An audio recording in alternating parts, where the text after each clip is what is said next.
Delikado ang pagbebenta ng peking lisensya. Gaya ng ginawa ng isang inarestong babae sa Valenzuela. Kapag hindi lisensyado ang driver, lapitin niya ng disgrasya. Nasa frontline na balitang yan si Gerard de la Peña. Iniharap ng Department of Transportation at ng PNP Anti-Cybercrime Group ang babaeng naaresto noong nakaraang linggo sa Valenzuela. Hinuli siya sa entrapment operation matapos mabistong nagbebenta online ng peking driver's license at PWID sa halagang 500 pesos. Kapag may peking driver's license, hindi na sumailalim sa practical at theoretical exams ang isang individual na susukat sana ng kanilang kakayanan sa pagmamaneho.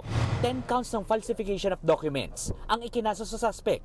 Babala ng LTO, pwedeng madamay sa asunto ang mga parokyano.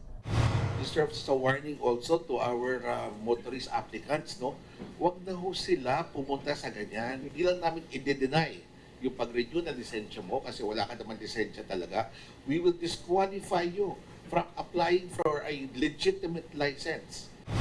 Maging ang DOTR, hindi natutuwa sa gara palang bentahan ng peking lisensya.